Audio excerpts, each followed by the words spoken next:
Welcome to the Talk Sports Podcast. We're your hosts, Alec and Caleb. Today, we're just going to talk a little bit about what this is about. We decided we wanted to do a sports podcast because we like sports. Yeah. Yeah, we just like sports and we want to talk about it. We also are Christians, so we just wanted to highlight some of the faith that some of the athletes in sports leagues around the world have in Jesus and what it means to them on and off the field. So yeah, we're here to talk about sports and we're here to talk just about what we believe, right, Alec?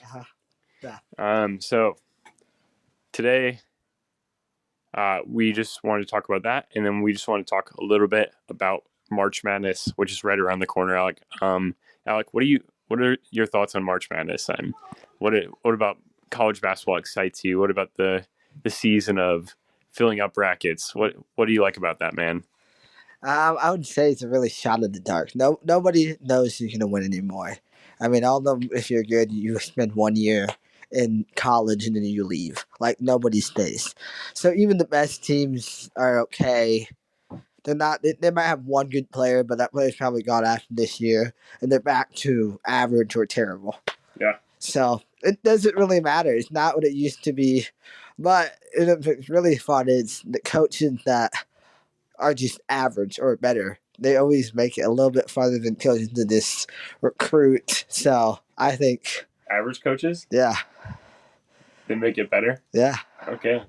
Yeah, because even if you're average, you can find good players. Like these coaches who are in the top 10 programs or top 5 powerhouse programs. I don't know if I'd call them average coaches. They just recruit for longevity.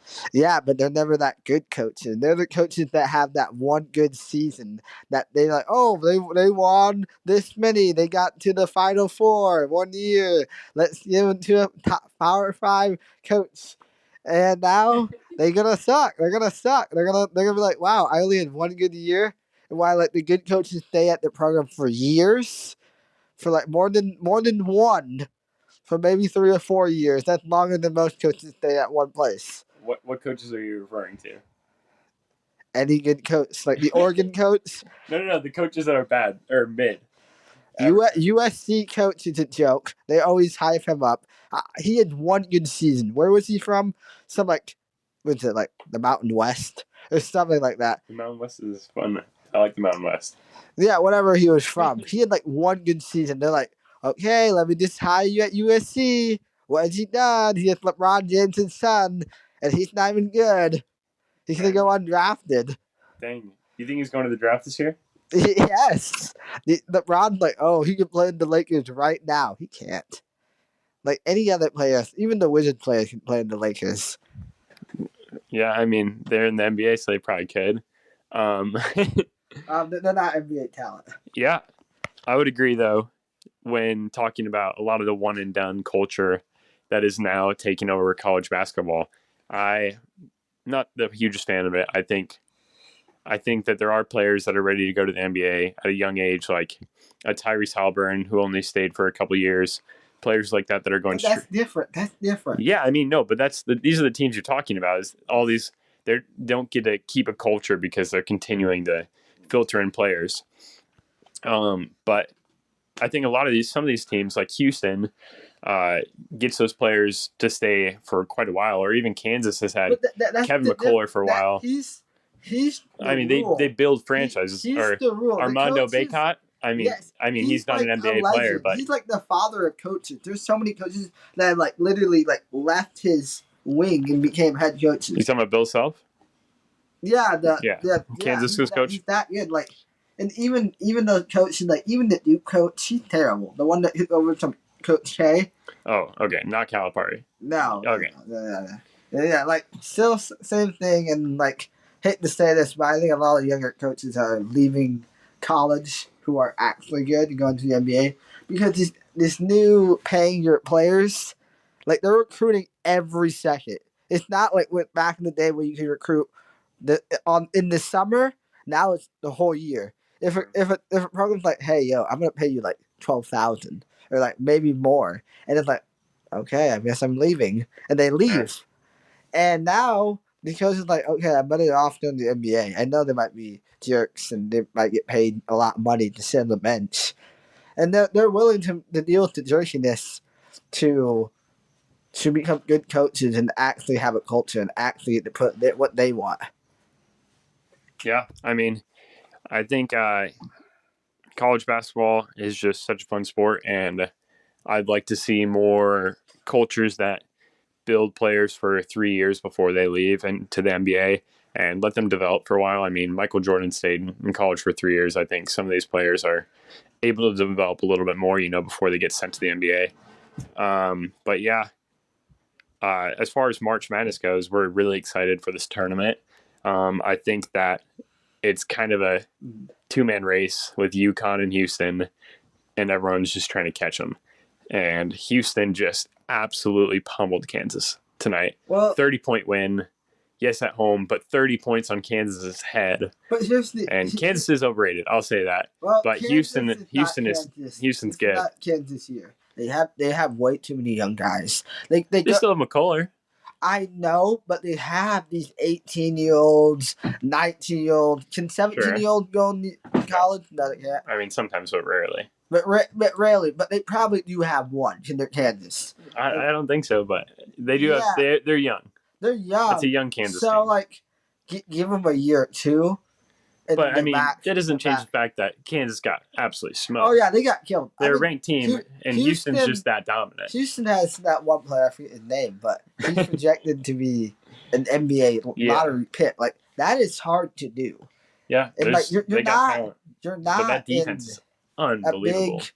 The Big 12 is a big conference, but people overlook it. Like they're super. You at the ACC or the SEC. I hope they're not overlooking the Big 12. The Big 12 and they're putting 9 teams in the tournament. They do it every year in college basketball and football. They do it football, every year. They definitely do in football. I don't know.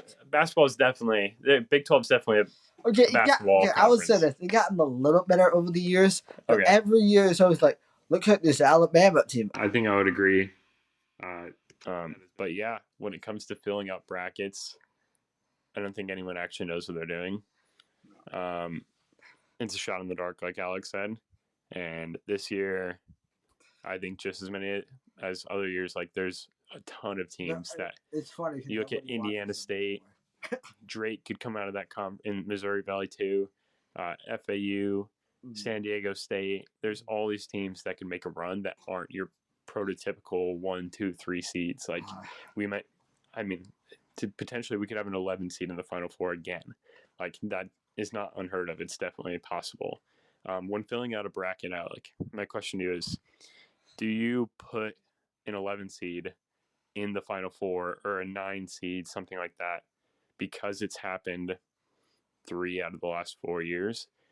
Or do you just stick with your gut and pick better teams? I mean, do you just have to pick one of those Cinderella stories and take a shot in the dark at that too? Otherwise, I don't think you have a chance at a perfect bracket because someone's going to make it there, I would say now, it's going to be a little interesting.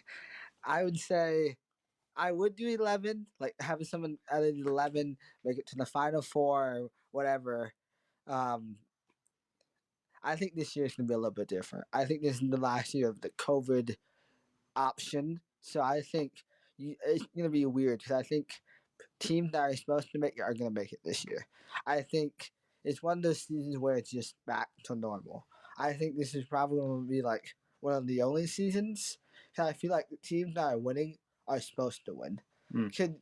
Every year, like you have those teams that are supposed to win lose, and I feel like this year the light is on the team a little bit more just because college basketball is not happy how the best teams, the teams that make money, don't show up, and I think they gotten on them and like, yo, you need to try or something, and make it farther than you have, not just the first round, and make it cool for 2 seconds and then give up in the second half. And you play that like, oh well, I'm not going to get hurt because I'm going to the NBA draft. Yeah, I think that there's some teams though with a little bit of an outside chance. I think that if you look at Gonzaga, no one's looking at Gonzaga right now, and it's kind of a scary thing because you expect Gonzaga to be a 30-win team, like a team that's putting up 28 wins in the regular season, just cruising with maybe a loss to St. Mary's or something like that. But this Gonzaga team isn't that. They did just beat St. Mary's, and that was a big win. But no one's looking at them like that's a championship team. And I think because of that, I think Gonzaga is one of my teams where I'm looking at, I'm like, okay, I think they can be one of those teams that can just sneak by a few players, That's a good squad there. And there's a lot of those, like FAU, they made the Final Four last year. Yeah. And they have a chance to do it again this year, and no one's talking about it. And I think the thing, quickly before I say anything, FAU, the coach is looking at Ohio State. So I'm just saying that really quick. So, but by the way, I'm just saying that. And I don't know if the coach can handle this year, but I have a feeling that the college world is really hungry to see a team that they heard of actually make it far. Sure. We have heard teams in the past, yeah, they might have been quiet, but there's no reason. Gonzaga is never quiet. Nobody ever overlooks Gonzaga. Gonzaga has their teams. Gonzaga always has the 4 or 5 guys that've been there forever.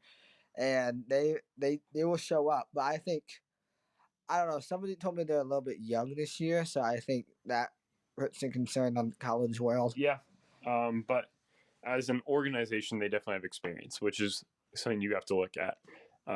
A team that's been there. Some of the players haven't been there, but the team's been there. And I think you got to look at that. I think that can definitely factor in, especially from the coaching side with Mark Few there. Now, looking at, because we're going into conference championship week, and we're looking at all these conferences, and some of these smaller conferences, there's a lot of teams that could get in there that aren't supposed to be there. Like you have your heavy favorites like Indiana State or a GCU. But in those conferences, there's a chance that someone else could sneak in. But we don't have all that time to talk about those teams, but I'm excited to look at who are those teams that sneak in. And maybe I just tell people, if you're a betting person, American Conference, USF, their main team, their coach is insane. I forget the coach's name. It's like some Arabic name. Do you think they're just going to run the table? I think that, yes, they're good. And I've listened to J and Z, just a shout out on them, whatever. But they've been talking about this team. This team, I've watched them. I actually spent a night just watching them. Yeah. And they have length, they have shooters. And in today's game, if you have length and shooters, we have gotten to the point where you see Victor Wembanyama, whatever you say his name, as a skinny center. And then you have Chet Holmgren. Yeah, Holmgren, whatever. Yeah, yeah, as those guys. But those are so small. And they're like, oh, they're centers, they're power forwards or whatever. And now people don't remember the big guys win it. The big centers like Rob Jones from Iowa State. He's big, but he might not be good at rebounding. But there's some centers that are actually good at. A little bit. He's chaotic, but he can rebound. But there's if you're a classic center, you're good at rebounding and you're good at putbacks. That's what you're good at. Like you might not be good at shooting the three. Maybe not good at shooting free throws. We've seen Shaq do it. Like he was one of the best centers of all time, sure. And he couldn't shoot a free throw ever. Like he literally could not to save his life. Sure. They used to say in practice, he used to go a perfect game without I feel like you can definitely play that way in college ball to a point still, but in the NBA you don't really see those guys anymore. You look at it doesn't translate. That makes him a really good college team, and I would not be surprised if you see them in the Elite Eight or the Final Four. Yes. That might sound crazy. That's your Cinderella for the year. USF, you heard it here first. Alec McCauley quoting on it. USF is going to the Final Four. Now, let's look at some of these major conferences. Let's start with the Big 12.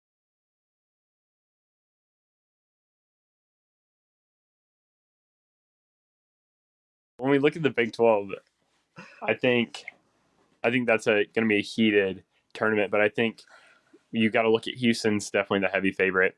And then you have teams like Iowa State, Baylor, BYU, Texas Tech, Kansas, who are all knocking on the door. Who do you think's going to take that tournament, Alec? I think Houston's gonna win this tournament flat out.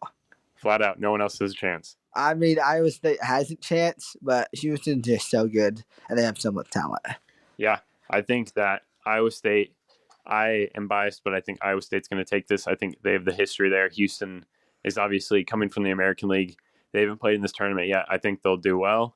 I think they'll make the championship, and I think Iowa State will take it. But look for BYU to make some noise. I think that BYU is fast. They hit a lot of threes, and they're sneaky on defense. And I think if they get going, they could be a tough team in the 12. So let's take a look at the Big Ten, Alec. Who is taking the Big Ten? The Big Ten, we're looking at Purdue has been pretty much dominant all year. But here's the issue at Purdue. Purdue lost to Ohio State. Like, they fired the coach literally the day before, and they lost to it. And they do this every year. Yes, they have that tall guy. I always tell that people, I forget his name. He's so bad, but everyone's like, he's a top 10 pick. Zach Edey. Oh, yeah, Zekity. Okay, last time he played, he got killed. He really did. In like the tournament? Yes. He is not the skinny center. He is a big, thick center. Like, he is. Like, he can dunk. He can do it all. Like, but he gets bullied by these, like, shorter guys who are 6'5" or maybe smaller. He gets pushed around, like, all the time. And he looks so dumb. And he's like, well, I was prepared for that game. Were you not prepared? This is the March Madness. If he's not prepared, what the heck are you doing? So who do you think's taking the Big Ten then? Anybody else in Purdue. I'm not even joking. Like, I don't care. I don't really care about the Big Ten because I think the Big Ten's a joke. They go out there like, yeah, we're the Big Ten. But when's the last time the Big Ten done something? Like, Purdue got upset last year, and that was embarrassing, the Big Ten. I remember, because I listened to shows from Ohio, said how embarrassing that was. When they're still embarrassed about Ohio State still, but pretty embarrassing. Yeah, I definitely think that it's not. I think that Purdue's definitely the heavy favorite, but I think Illinois' got a chance. Iowa's been hot recently. Wisconsin's been okay all year.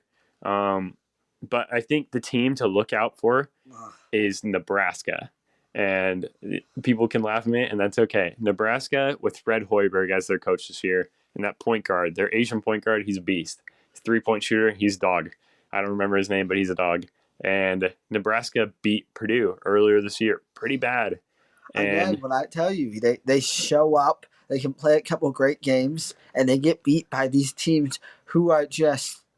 I mean, I think Nebraska is a tournament team, no matter what. No, they are a tournament team. But Purdue does this every year. They build everybody's hopes up. They get the national media. Yeah. They get interviews all the time. And they don't have Carson Edwards this year. They don't have Carson Edwards, and that was like the big part of their run with Purdue a few years ago. And I don't think they have someone to carry them like that this year in a tournament. I don't think they'll do too well. Yeah, I but think they'll do well. I think that Nebraska has a chance. I think they're my pick this year to upset them.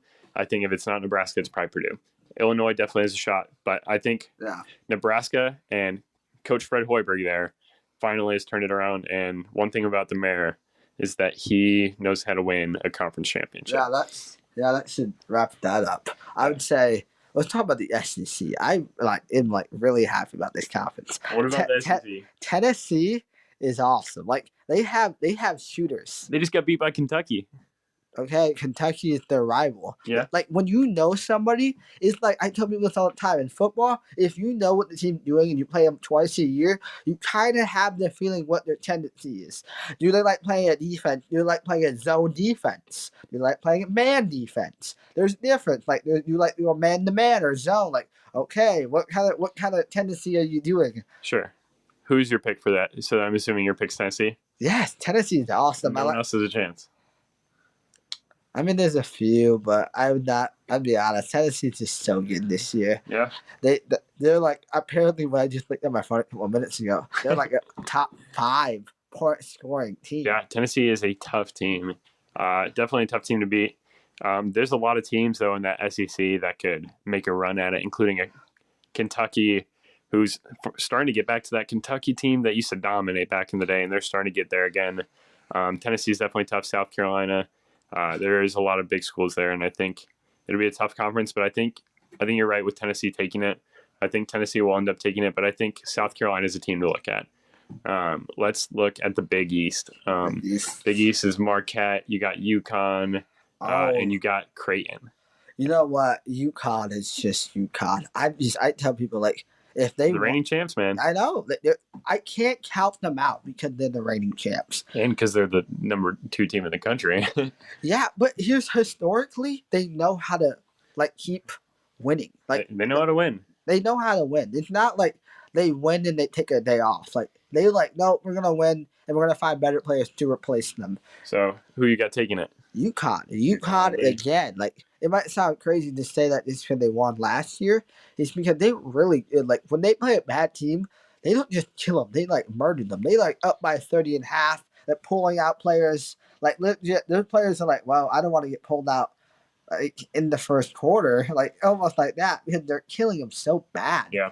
And, like, these freshmen get to play, and that helps them. It's almost like the freshmen get their feet wet during a couple minutes during the regular season. And even, like, they're kind of gutsy, and sometimes they, like, let the young players play a lot. Like, not even the older players that come in the tough minutes. Like, okay, you're young. Let's see what you can do. Yeah. I think in the Pac-12, we both have Arizona. And, oh, yeah. I like Arizona. It's not USC. Oh, man. USC is so annoying. Yeah. Congratulations. You have LeBron James' son. Let me give you a flower for that. Yeah, I don't think they're doing anything. So when we talk about you're saying that you have UConn. Yeah, I have UConn. UConn's just like, I think there's no debate. I mean, sure, you can make the debate that somebody might look good, but until they win it all, you just don't have anything to say. Yeah, I think UConn's got that one pretty locked up, but I wouldn't be surprised if Marquette made some noise. But especially Creighton. I think Creighton has the ability to take that, but I think UConn takes it. Yeah, we talked to my grandpa. He would say Creighton, great, but Creighton's like, they're Creighton. They're like, yeah, they always have those shooters. They always have shooters. Like, come on, like somebody from the Cavs and from Creighton, and he's only good at his shooting. Like, yeah, I mean, don't get me wrong. Those guys can shoot. That's a great trait. That's a great. But I mean, if you catch fire, you're tough to beat. Lastly, I think we just need to look at the ACC, which I think are like the Seminoles pretty high. They're okay. I think Duke is definitely the favorite there. Yeah, I mean, they're Duke. I would say look at North Carolina, Duke, and they're right there. Yeah, I would say like Duke, North Carolina, and the Seminoles are like, they're for the first time. I feel like that conference is up in the air. I don't know. I think it's Duke or North Carolina. I think I have North Carolina taking it. I think just the experience there. I think they can take it. I think Virginia, we haven't talked about, has a chance. Pittsburgh is right there, Wake Forest. But I think ultimately North Carolina is going to be the team to beat. So, yeah. Who do you have, Alec? I think North Carolina. I mean, I'm with you. North Carolina is totally with it. I mean, Duke is Duke. I would be shocked if they come back out of the woodworks and win the whole thing. Win that division, sorry. Yeah. I think that's all we have for the day. Thank you guys so much for tuning in to the Talk Sports podcast with Alec and Caleb. Thank you once again for being with us. We'll see you next week.